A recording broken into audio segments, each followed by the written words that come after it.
Alors il dit à ses disciples, la moisson est vraiment grande, mais il y a peu d'ouvriers. Priez donc le maître de la moisson d'envoyer des ouvriers dans sa moisson. Matthieu chapitre 9, versets 37 et 38. Ce sont les versets de base de la 10e leçon du guide de l'école du sabbat. Bonjour à tous, bon après-midi ou bonsoir selon l'heure à laquelle vous vous connecterez. Passionnément proactif, c'est le thème que nous abordons cette semaine avec deux invités que je reçois pour la première fois, le frère Jean-Marie Sadio. Bonsoir Jean-Marie et bienvenue. Bonjour Flore, merci. Et le pasteur Ézéchiel Danhaut. Bonsoir pasteur. Bonsoir, merci pour l'occasion. Alors, nous sommes le jour ou le soir? Jean-Marie a dit bonjour, pasteur a dit bonsoir. Bon, nous sommes l'après-midi dans tous les cas. Ok, d'accord. D'accord, on va aller dans l'atmosphère de l'après-midi. En deux mots, c'est quoi être proactif pour le Seigneur? Et pourquoi faut-il être passionnément?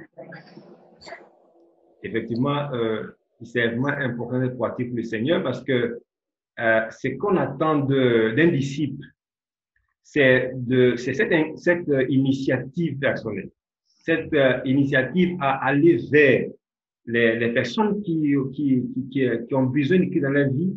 Et on veut que cela soit une passion parce que s'il n'y a pas cet élément de passion, la chose ne se ferait pas de tout cœur, comme je vous le dis. Donc, le disciple doit vraiment aller de lui-même, de tout cœur, vers les personnes pour les aider à venir à Christ. Merci, pasteur Jean-Marie. Merci. Je vais rejoindre quelque part la réponse du pasteur pour dire que être proactif pour Christ, c'est être motivé, c'est aussi savoir prendre des initiatives pour servir le Seigneur. Ok, merci. Donc, c'est aller vers, c'est prendre des initiatives, c'est prendre la responsabilité de le faire de son plein gré. On va dire ça comme ça. La leçon met l'accent sur la formation des petits groupes. En quoi le parcours de l'Église primitive, qu'on peut étudier dans le livre des Actes, nous montre l'efficacité des petits groupes dans la construction de l'Église?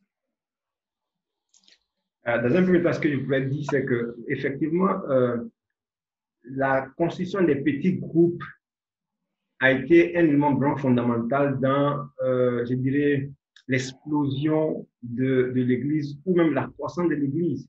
Vous voyez, je dirais que l'Église était déjà née. Lorsque nous dessinons par les Écritures, Jésus dit à Pierre, paie mes brebis. Donc, quand on parle d'église, ce n'était pas encore une question d'immeubles, de bâtiments. Il y a des personnes qui avaient accepté de suivre Christ. Donc, qui s'étaient déjà mis de côté pour pouvoir suivre, puisque en grec, ecclésia dit appelé. Or, donc, c'est déjà des personnes qui étaient déjà pour Christ. Mais en petit groupe, c'est le simple fait que cette foi avait besoin d'être soutenue, entretenue. Et ces petits groupes se mettaient ensemble pour pouvoir, je dirais, développer leur foi et ensemble pouvoir marcher. Et plus tard, lorsque l'occasion serait donnée, on va constater que voilà, l'Église va commencer à grandir parce que l'Église aura maintenant un endroit où se rencontrer, où les gens vont pouvoir communier, ainsi de suite. Donc, cet élément petit groupe est vraiment important parce que ça donne une dynamique à la vie de la communauté et ça aussi propulsé, je dirais, le mouvement d'église en tant qu'église comme nous connaissons aujourd'hui. Merci, pasteur. Jean-Marie, tu as probablement déjà lu le livre des Actes. En quoi est-ce que la formation des petits groupes dans l'église, dans la progression de l'église primitive peut nous inspirer aujourd'hui? Alors, quand nous parcourons un peu le livre des Actes, nous avons vu comment Paul, qui était à la tête, je peux dire, je vais appeler ça le petit mouvement, de petit groupe, de la construction de ce petit groupe, qui allait d'un lieu à un autre.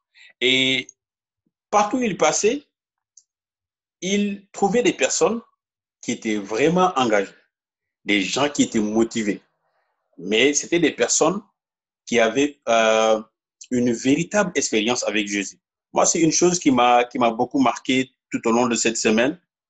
D'abord, l'expérience qu'on a avec Jésus. Moi, je pense que c'est quelque chose de très fondamental pour la formation d'un petit groupe. Et ça a été l'un des succès. Et il travaillait en étroite collaboration les uns avec les autres. Et nous l'avons vu, Paul, Silas, etc.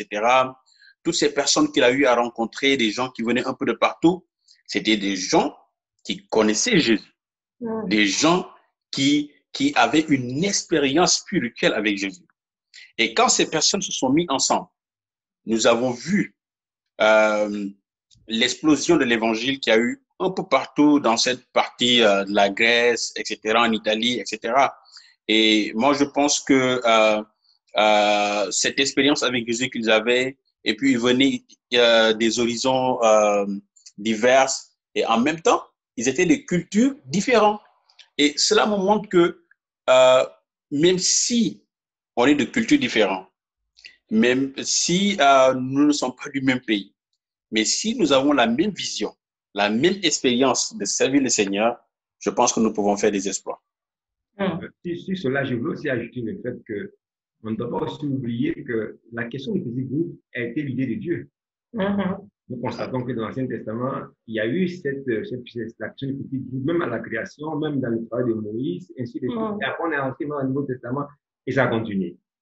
Donc, c'est aussi un point important que nous devons relever parce que ça au moins explique le pourquoi. Justement, pasteur, on en vient parce que j'allais dire effectivement qu'on revoit depuis l'Ancien Testament au départ un peuple qui a été choisi, un groupe qui a été mis à part plusieurs fois, peu nombreux face à leurs ennemis en guerre, par exemple, mais ils étaient toujours victorieux parce qu'ils étaient le groupe mis à part. Dans le livre de Daniel, on voit Daniel et ses trois compagnons, c'est un petit groupe qui a su faire la différence dans tout l'empire babylonien. On a des exemples qui sont légion. Plus loin, on voit Jésus, qui est suivi par de nombreux disciples. On nous dit qu'au départ, il a même envoyé 70, 2 à 2, mais avant, il y a eu des 12 apôtres qu'il a choisis. Donc, encore un petit groupe dans un groupe. Ensuite, on voit partout pour les passer, comme Jean-Marie en parlait tout à l'heure, des petits groupes qui sont nés ici et là. Est-ce que finalement, c'est la méthode type? Est-ce que c'est la formule qui marche le mieux pour faire progresser l'Église? Ou est-ce qu'on peut procéder autrement? Est-ce que quand on est trop nombreux, ça ne fonctionne pas? Est-ce que quand ça ne fonctionne pas? Je dirais que quand on est peu, ça fonctionne mieux parce que ça peut fonctionner quand on est trop nombreux, mais ça nous donne aussi une très grande organisation. Mais lorsqu'on est peu, la facilité est que le nombre étant réduit, on connaît les personnes avec lesquelles on est, facilement on détecte les talents des uns des autres et puis on peut les organiser pour que les tests se fassent de façon beaucoup plus cohérente et de façon plus organisée. Donc c'est un peu, c'est l'avantage d'avoir le petit groupe. Et ça permet donc à tout le monde de participer. Ça permet à tout le monde d'être à l'œuvre. Personne ne va se cacher derrière l'autre. Tout le monde est dans la mouvance et puis bon, les choses avancent. Voilà. Merci, pasteur Jean-Marie. Est-ce que c'est la méthode type? Est-ce que c'est finalement le secret peut-être pour faire avancer l'évangile? Moi, je dirais oui, c'est l'une des méthodes. Parce que, sachant que si je prends le contexte où nous vivons aujourd'hui, avec ce post-Covid ou bien la situation du Covid que nous avons vécu, on s'est rendu compte que les petits groupes ont plus fonctionné que les églises. D'ailleurs, même, on ne pouvait pas parler d'église. Les églises étaient dans les maisons. Les gens se rencontraient dans les maisons et dans de petits endroits pour communier ensemble, pour partager l'évangile. Et moi, je dirais que c'est l'une des méthodes les plus efficaces pour partager l'évangile. Et bon, si aussi à la tête de ces petits groupes, il y a un leader motivé pour l'essentiel. Donc, moi, je pense que franchement, ce serait bien d'encourager les petits groupes. Et il y a une chose aussi que je voulais mettre l'accent dessus. Petit groupe ne veut pas dire plus d'église. Au contraire, on va du petit groupe vers la grande assemblée. Donc, souvent, les gens pensent que quand on est du petit groupe, c'est fini, la grande assemblée qui est l'église, on ne doit plus on doit plus la fréquenter. Mais sachant que c'est ce petit groupe qui amène à former plus tard une grande église. Alors, personnellement, est-ce que vous avez eu des expériences de petits groupes? Et qu'est-ce que le petit groupe vous a peut-être appris si vous avez eu ces expériences-là pour montrer que c'est quelque chose qui est important qu'une église se développe? Bon, personnellement, j'ai commencé le petit groupe quand j'étais en Côte d'Ivoire.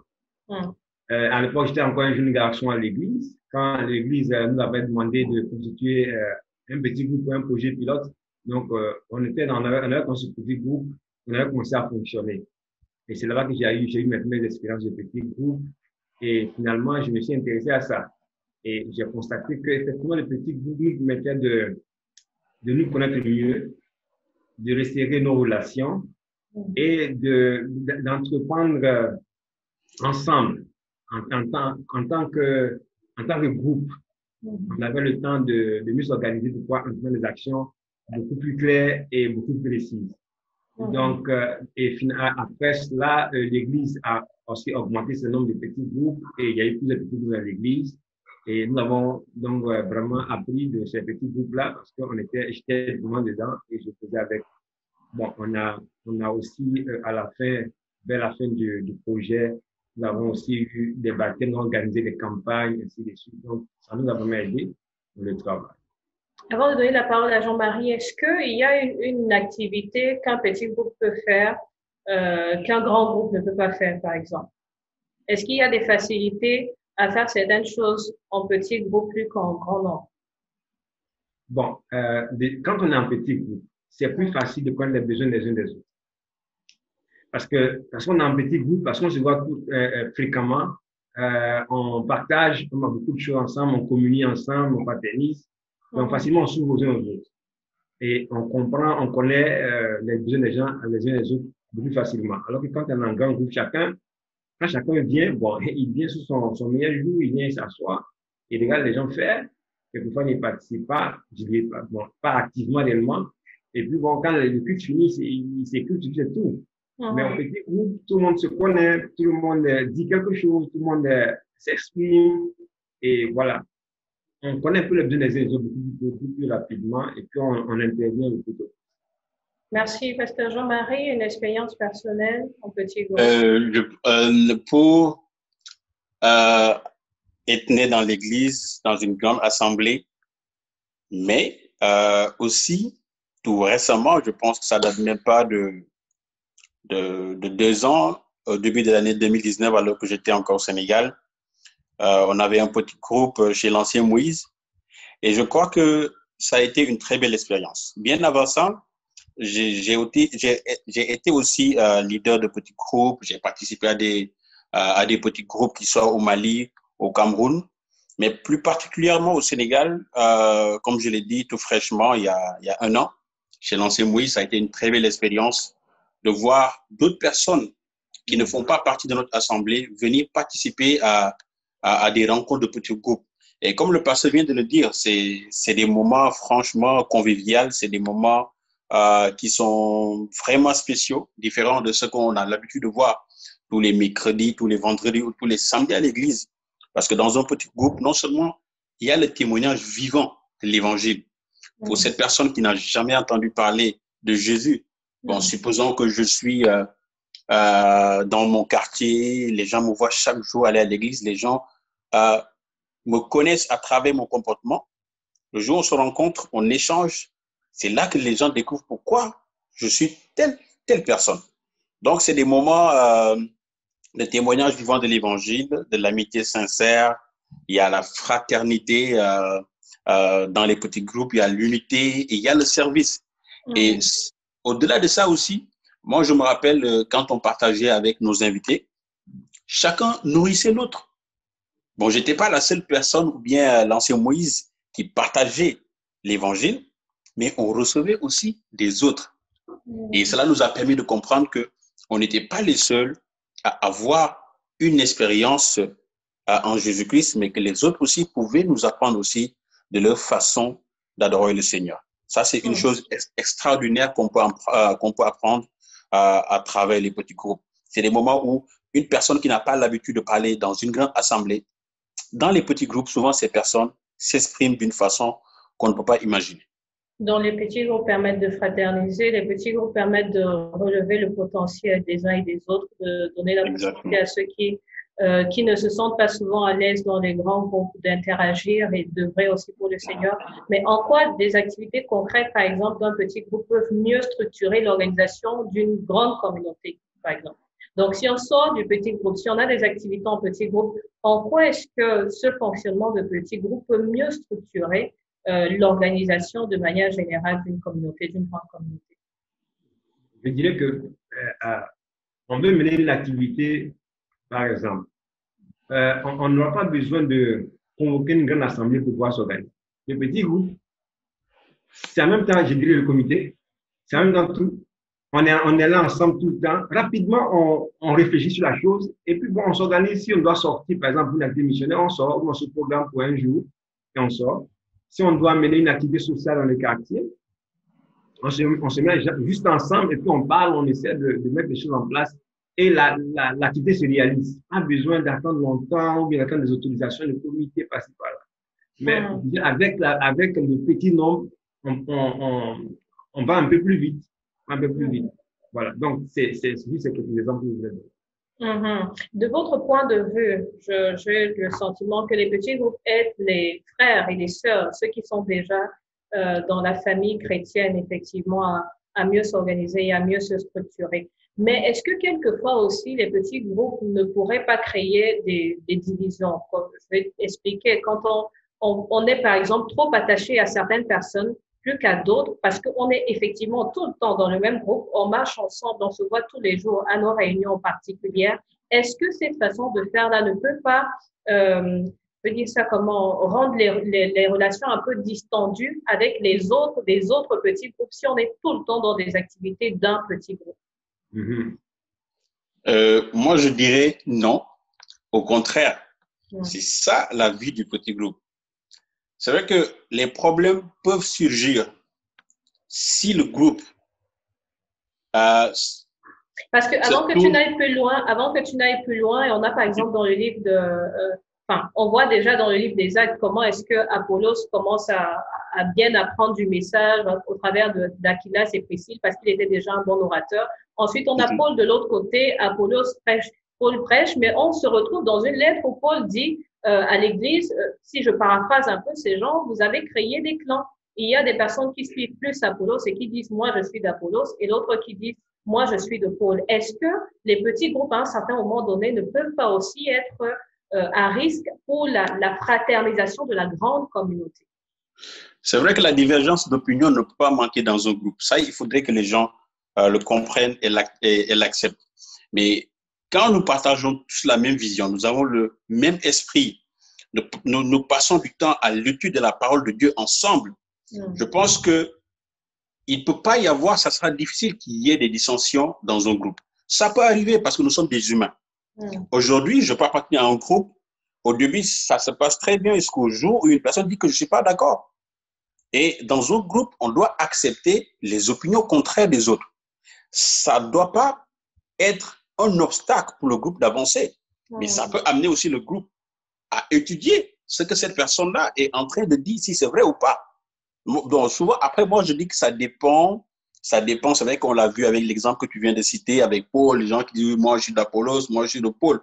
Mais si les deux enseignants, ces deux enseignements convergent vers Christ, moi, je pense qu'il n'y a pas de problème. Mais après, ça dépend de la culture, des mentalités.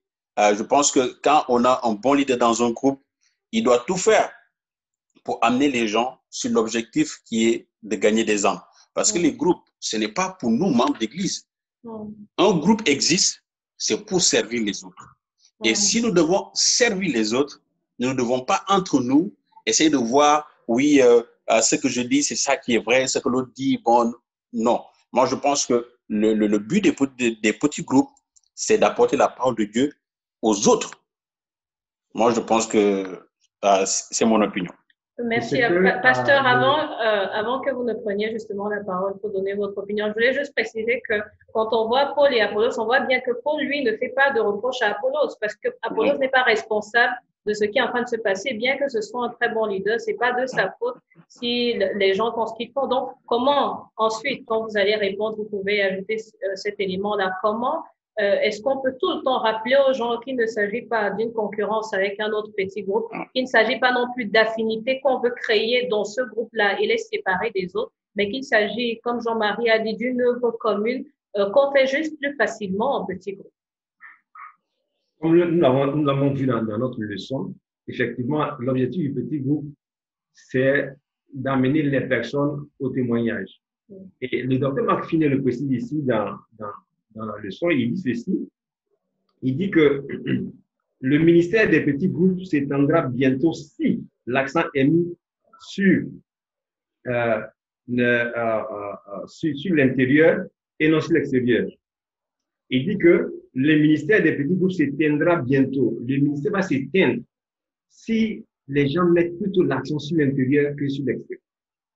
Donc, automatiquement, effectivement, si, comme la sœur Watt le dit aussi, le seul moyen de pouvoir éviter, éteindre des problèmes dans l'église, c'est de mettre les gens au travail. Effectivement. Donc, si nous sommes vraiment au travail, c'est que nous sommes concentrés vers un objectif.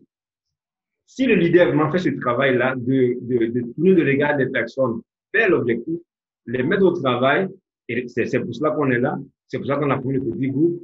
Si c'était pour s'entêter soi-même, juste ça, bon, on pourrait juste, ça, c'est pas un petit groupe, ça sera juste, je dirais, une rencontre sociale, ou bien un club, c'est tout. Mais l'objectif, c'est pas ça, puisqu'on dit toujours qu'on veut se référer à ce qui s'est passé au Nouveau Testament.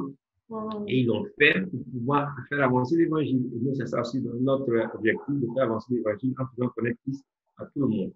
Donc, ça, il peut y avoir des problèmes si nous ne faisons pas, nous n'en faisons pas le petit groupe comme il se doit. Mais si on le fait comme il se doit, même s'il y a quelques problèmes, ça sera résolu. Ça sera résolu et puis les choses pourront avancer. Est-ce que on pourrait pas aussi trouver un peu de facilité, par exemple, en mettant les gens qui, au départ, n'ont pas d'affinité ensemble? C'est-à-dire que quand on crée des petits groupes et que systématiquement, on met déjà les gens qui ont une certaine affinité, est-ce que, honnêtement, ça ne les rend pas encore un peu plus soudés et ça ne fait pas encore que les autres? Et ceux qui arrivent, peut-être, parce qu'il faut considérer ceux qui ne sont pas habitués à nous, ceux qui ne fréquentent pas la communauté, et ceux qui arrivent aussi peuvent se sentir lésés parce qu'ils trouvent des groupes de personnes qui sont tellement habitués à eux qu'ils ne regardent plus les autres. Bon, moi, je dirais, je vais dire ceci. C'est une expérience que j'ai vécue aussi dans les petits groupes et c'est une réalité. C'est-à-dire qu'on met des personnes qui ont les mêmes affinités, à tel point que demain, quand on a envie de tourner le groupe, ça devient un problème. Moi, je pense que aujourd'hui, je vois que ces erreurs arrivent quand le groupe se focalise seulement à l'intérieur. L'étude de la parole. Moi, sincèrement, dans les groupes auxquels j'ai assisté, c'était vraiment l'étude. Et souvent, dans les études, les échanges, il y a souvent des divergences d'opinion. Alors, si nous prenons toute notre énergie pour l'extérieur, je pense qu'on n'aura pas le temps de trop créer cette affinité-là, ou bien de voir ces petits problèmes. Parce que si le petit groupe pense aux autres et non à l'intérieur, ces genres de problèmes ne devraient pas arriver. Parce que souvent, ces problèmes arrivent, c'est parce qu'on se soucie plus de l'intérieur. Comment je vais faire pour travailler ma relation avec l'autre, plutôt qu'avec celui-là qu'on doit sauver, qui doit connaître Jésus-Christ. Et moi, je pense que si on focalise notre énergie, si toutes nos activités se tournent vers les autres, je pense qu'il y aura moins de problèmes dans les petits groupes. C'est malheureux, il faut le dire, parce que c'est une réalité. Mais souvent, dans les petits groupes, on rencontre ces genres de problèmes. Mais malheureusement, ça ne devrait pas arriver. Je pourrais juste ajouter que, en fait, c'est un peu ce qu'est la vie, c'est-à-dire qu'on apprend toujours. Et lorsqu'on forme un petit groupe, le leader doit prendre son temps pour expliquer à son petit groupe, au monde du petit groupe, on est là pourquoi? Exact. Qu'est-ce qui nous a réunis? En fait, chacun d'entre nous a un talent. Ouais. Et c'est à nous, c'est le moment pour nous de mettre ce talent en valeur. Donc, c'est vrai que les affinités, bon, on n'est pas autrement, on est sur une tête d'être humain, on va toujours vouloir se mettre ensemble parce qu'on se sent mieux, c'est bien, mais c'est pas ça qui est plus important. Le plus important, c'est que j'exprime, j'utilise, je mets mon don au service du Seigneur. Donc, si mettre mon don au service du Seigneur me demande d'être avec le frère X ou la sœur Y, parce que, par exemple, son don, c'est, ou bien son talent, c'est dans le domaine de la prière, par exemple, ou bien son talent. On se met ensemble pour ça. Mhm. On ne se met pas ensemble pour passer le temps à causer, à bavarder, à raconter des histoires. Non. Mhm. C'est ensemble pour travailler. Et en tant que leader, il doit veiller à ce que mes gens sont mis ensemble. Ils ne sont pas là, demain, c'est pas fini, mais ils travaillent. Mhm. Maintenant, s'ils ne travaillent pas, alors je vais devoir trouver une solution à ça. Mhm. Mais juste pour préciser votre pensée, pour que les gens ne soient pas dans la confusion, je, je veux simplement dire que, et vous ne dites pas, en fait, que l'affinité n'est pas une bonne chose, en fait. Il faut créer des liens parce que la parole même dit que c'est à l'amour que vous aurez les uns pour les autres, que le monde saura que vous m'appartenez. Mais ces liens-là, on ne les crée pas seulement dans le petit groupe. Les liens s'étendent à tout le monde. Mais les activités de petits groupes sont des activités qui doivent permettre à l'Église d'avancer. C'est vraiment ce que j'entends, c'est le travail, on est là pourquoi, qu'est-ce qu'on fait ensemble. Et dans ce travail-là, si Dieu demain veut que j'aille dans un autre groupe, eh bien, j'y vais sans m'en plaindre parce que je ne dois pas m'accommoder du groupe, je dois m'accommoder de Dieu et de l'œuvre qu'il me demande de faire. Donc là, on est parfaitement d'accord. Bien sûr, bien sûr. Voilà, donc à quel moment, pour terminer, on est un bon petit groupe dynamique? Est-ce qu'il y a un nombre limite à 2, à 3, à 4? Quelle est la limite d'un petit groupe? Vous savez, quand j'étais encore au lycée, on nous demandait de faire des groupes de travail. Et on nous demandait de limiter le groupe à 5 personnes parce qu'au-delà des 5, la causerie devient trop. Donc, effectivement, même pour ce qui est de l'église comme petit groupe, il y a aussi une limite. C'était spécial du petit groupe 10, c'est entre 10 et 12. Et lorsque nous faisons un peu la leçon, nous voyons que le docteur Marc se réfère aussi à Moïse, qui aussi a respecté un peu ce principe-là. Donc, il y a effectivement, et quand on va dans le côté de l'école du sabbat, on nous limite aussi entre 10 à 12 personnes au maximum. Donc, ce nombre-là serait suffisant pour pouvoir mener une activité de petit groupe sans problème.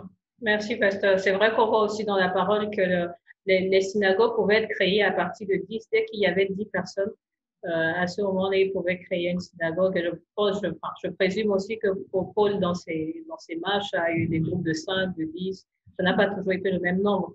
Alors, Jean-Marie, qu'est-ce qu'on retient globalement de l'idée des petits groupes pour faire avancer l'œuvre de Dieu? Moi, je pense que pour faire avancer l'œuvre du Seigneur à travers les petits groupes, il est important que déjà nous-mêmes, nous ayons une base, une expérience avec notre Seigneur. C'est très important parce que nous ne pouvons pas aller gagner des âmes. Nous ne pouvons pas aller partager l'évangile si nous-mêmes, nous n'avons pas vécu cet évangile. Si nous-mêmes, nous n'avons pas l'amour pour Jésus, il sera difficile pour servir les autres. Mais si nous avons l'amour pour Jésus, nous allons aimer les autres. Et les autres, ça sera facile pour nous par notre témoignage, par notre façon de vivre, de les inviter à venir à Jésus. Moi, je pense que dans les temps où nous vivons aujourd'hui, les gens cherchent la paix du cœur. Les gens cherchent la tranquillité. Les gens cherchent un abri sûr. Alors, si les gens voient en toi une personne de confiance, cette personne qui aime Jésus, quand tu vas ouvrir ta bouche pour le parler de l'évangile, je ne dis pas que c'est facile, hein.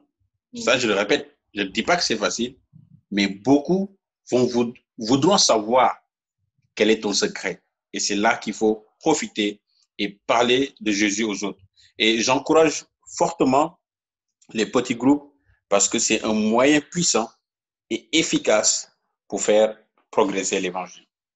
Merci. Jean-Marie a fait comme Paul, il a fait l'appel aux chrétiens, aux frères et sœurs. Mais pasteur, du côté de ceux, par exemple, qui ne sont pas habitués, comment est-ce qu'on peut encourager, motiver, même s'ils ne connaissent pas, même si parfois c'est difficile de s'intégrer pour ceux qui ne connaissent pas l'Église et le fonctionnement, comment est-ce qu'on peut les encourager à intégrer des petits groupes, à ne pas avoir peur? Parce que parfois, quand les petits groupes se réunissent, il faut le dire aussi en dehors des lieux de culte, on a peut-être peur d'arriver chez un tel, on ne sait pas trop ce qu'on va y trouver. Comment est-ce qu'on peut encourager aussi ceux qu'on veut voir venir à Christ à intégrer des petits groupes et à pouvoir se sentir à l'aise à l'intérieur? Effectivement, comme le docteur Marquis le dit ici dans son commentaire, il dit que les petits groupes existent pour conduire les gens à Jésus, nourrir leur foi, les équiper pour témoigner. Ça, c'est déjà important. Conduire quelqu'un à Jésus. Lorsqu'on veut intéresser quelqu'un à Jésus, surtout quand on est en petit groupe, des petites choses que nous pouvons faire pour mettre les gens un peu à l'aise. Dans le petit groupe, on peut juste inviter les personnes à venir juste pour qu'ensemble nous puissions partager un repas pareil. Les personnes vont venir, on est ensemble, on parle, on pourra parler de tout et de beaucoup d'autres choses. Et c'est avant de partir, oui.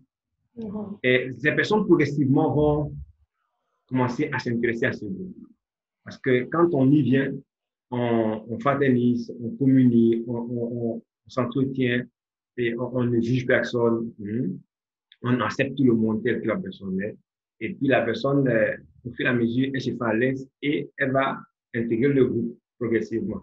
Dès qu'elle voit que elle puisse s'identifier à ce groupe, il n'y a plus de problème. Donc, ça dépendra aussi de comment est-ce que les frères vont se prendre pour créer ce cadre accueillant. Ce cadre accueillant est important pour que ces personnes, quand elles vont venir, elles puissent rester. Notre objectif, c'est d'attirer les personnes vers Jésus qui restent, qui demeurent. Amen. On ne peut pas demeurer.